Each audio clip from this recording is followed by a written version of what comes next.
Bonjour. Je suis Aline Gravel, je travaille pour le projet Aînés Argenteuil, la bannière qui est là. L'objectif de Aînés Argenteuil, c'est de structurer dans la MRC le premier réseau de vigie pour identifier, informer et accompagner les aînés vulnérables. C'est pour accompagner les aînés vulnérables vers les ressources locales, vers les ressources régionales qui sont là pour les aider. Hier avait lieu la journée mondiale contre la maltraitance faite aux aînés. C'est d'ailleurs pour ça qu'on a un petit ruban rose. La maltraitance, comme Mme Beaulin l'a dit, c'est un sujet tabou, c'est un sujet complexe. C'est pas juste serrer le bras ou donner une claque, il y a toutes sortes de types de maltraitance. Selon la définition qui est retenue par l'Organisation mondiale de la santé, il y a maltraitance quand un geste singulier ou répétitif ou une absence d'action appropriée se produit dans une relation où il devrait y avoir de la confiance et que cela cause du tort et de la détresse chez une personne aînée. Aujourd'hui, on va franchir une étape vraiment importante. C'est des partenaires qui s'unissent pour signer une entente de collaboration qui vise à contrer la maltraitance envers les aînés. Et des partenaires qui s'unissent, il y en a beaucoup. Il y a le Centre d'action bénévole d'Argenteuil, le CAVAC des Laurentides, Centre de ressources familiales Four Corners, Centre intégré de santé et de services sociaux des Laurentides, le Comité des usagers du Centre multiservices de santé et de services sociaux, Coup de pouce Argenteuil, les Cœurs Veillards, la FADOC des Laurentides, municipalité de Grenville-sur-la-Rouge. J'ai oublié de dire bonjour à monsieur. Il est où? Monsieur le conseiller de Grenville-sur-la-Rouge. Office municipal d'habitation de la Chute, Sûreté du Québec, table de concertation, parole aux aînés. En signant cette entente-là, tous ces organismes-là témoignent aujourd'hui de leur volonté à établir des actions concertées pour apporter un soutien adéquat aux personnes à risque d'être victimes d'abus. Cette entente elle va préciser les rôles et les responsabilités des partenaires. Maintenant, j'aimerais laisser la parole à la porte-parole de la table-parole, Micheline Dubois. C'est quoi la mission de la table-parole aux aînés d'Argenteuil? Premièrement, c'est important de mentionner que la Journée internationale des aînés d'Argenteuil date de 1999, si la mémoire est bonne. Et dès lors, dans Argenteuil, on a parti la table-parole des aînés d'Argenteuil. Et en se regroupant, une chose qu'on a réalisée, c'est que ça ne devrait pas être juste la table, mais ça devrait dire tout le monde. Alors, on a pondu un document qui est justement l'entente, et voici notre mission. Alors, la mission de la table, c'est de mobiliser la communauté d'Argenteuil afin d'agir pour le mieux-être des personnes aînées dans la région. Et je dois vous dire que la table-parole d'Argenteuil est très, très active à ce niveau-là. De fait, on m'a déjà dit que nous faisions envie de plusieurs municipalités.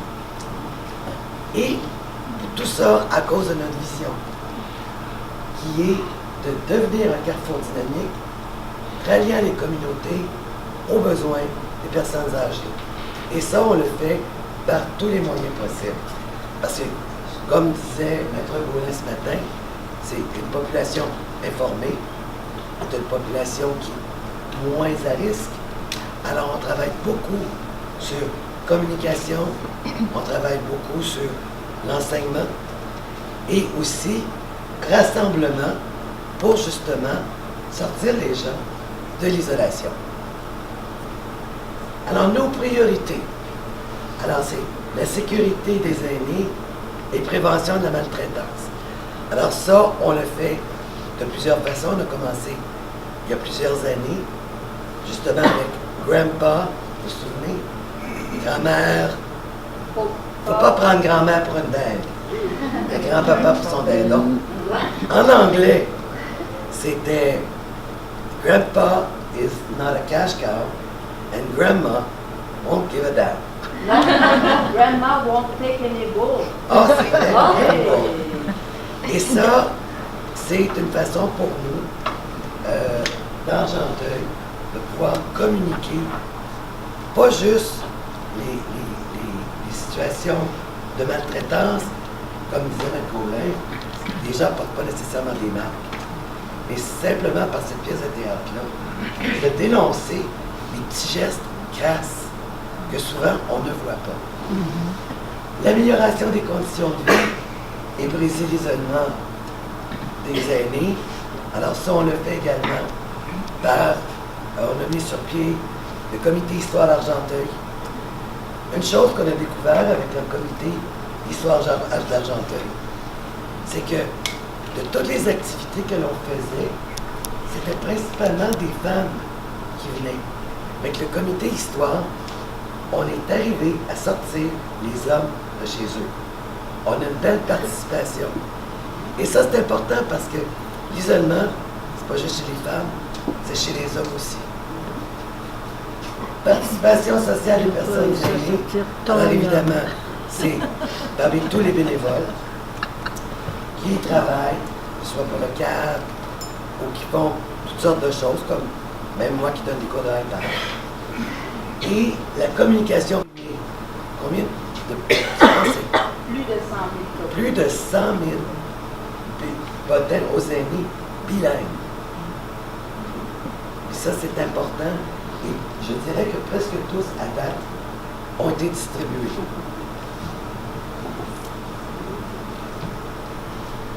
Alors, nos actions, justement, destinées 50 plus informés, ça, c'était ça s'appelait autrefois le ciné maltraitance.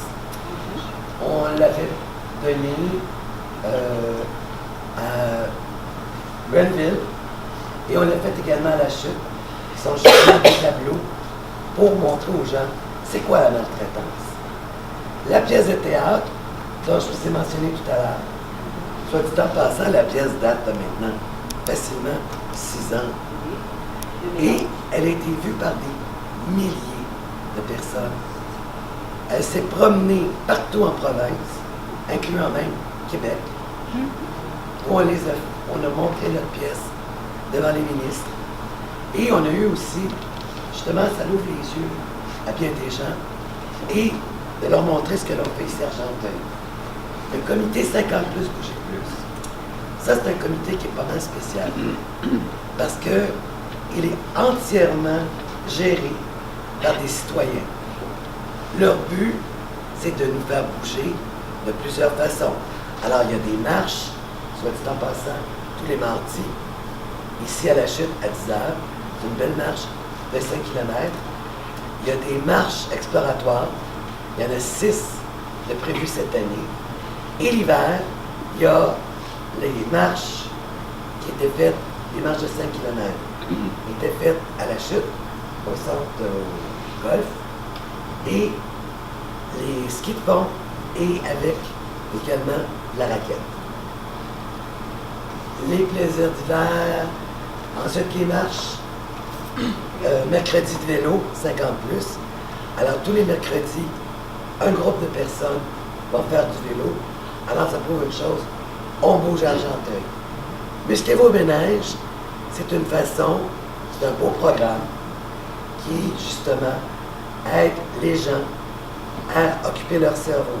Parce qu'il est prouvé que lorsque votre cerveau fonctionne et qu'il y a, comme on dit en anglais, un challenge, eh bien, ça l'aide à retarder la démence et l'Alzheimer. L'impression des bottins des aînés, bilingues, 100 000 copies, et mes chers cours de iPad. Nous en sommes, je donne présentement le 7e cours de iPad aux aînés, le plus aîné de mes aînés, 82 ans.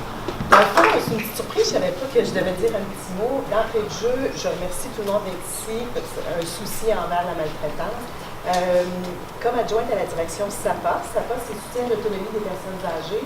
On est très sensible, je vais dire le mot, au mot maltraitance. Puis moi, je dis toujours, ben, la bientraitance. Fait que moi, j'aime ça comme focusser sur comment peut-on contrer la maltraitance, mais c'est en focusant sur la bientraitance.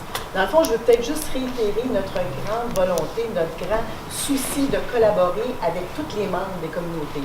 Comme CIS des Laurentides, on a une responsabilité régionale et on a le souci et la responsabilité de voir au bien-être de toute la population.